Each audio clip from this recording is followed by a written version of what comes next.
সরকারি রাস্তা প্রশস্তকরণে জমি অধিগ্রহণ করার নিয়ম থাকলেও আওয়ামী লীগ সরকারের আমলে তা না করে অতীশ দীপঙ্কর সড়ক থেকে মান্ডা ব্রিজ পর্যন্ত মুগদা প্রধান সড়কের দুপাশের কয়েকশো বাড়িঘর ও দোকানপাট ভাঙচুর করা হয়। ফলে যান ও জন চলাচলের অনুপযোগী হয়ে পড়ে রাস্তাটি।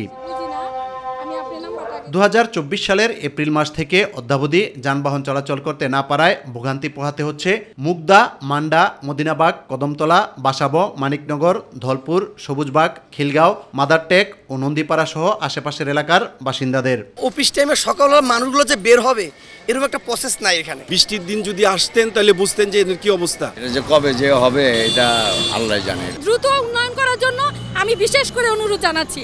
স্থানীয়দের দাবি, কোনো ধরনের আইনগত নোটিশ বা ক্ষতিপূরণ না দিয়েই আওয়ামী লীগ সরকারের আমলে ক্ষমতার দাপটে জোর করে বাড়িঘর ভাঙচুর করা হয়েছে। মেয়র আপনার এবং এলাকার কমিশনার জোরপূর্বক কোনো নোটিশ না দিয়ে বিশ্ব রোড থেকে মান্ডা ব্রিজ পর্যন্ত দুই পাশে বাড়িঘর ভেঙে ফেলেছে। স্বৈরাচার আওয়ামী লীগ একবারে লুটে ফুটে খেয়ে গেছে। এখানে মানুষ থাকে না কি থাকে আমরা কিছুই বুঝি না।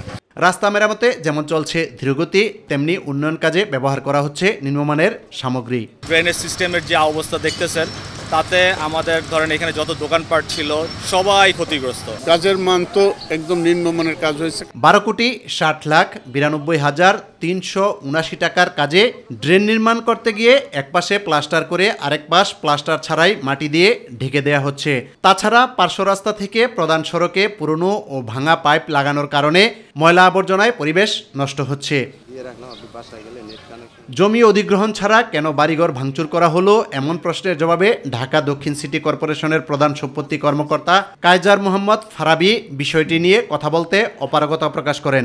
আমি কি এটার ব্যাখ্যা দিতে পারি কিনা, আমি তো কোনটাই বলছি না, আপনাকে আমি যা বলার আমি বলে দিয়েছি। তবে ঢাকা দক্ষিণ সিটি কর্পোরেশনের প্রধান প্রকৌশলী আমিনুল ইসলাম জানান, জনগণের কষ্ট দূর করতে নির্ধারিত সময়ে কাজ সমাপ্ত করা হবে।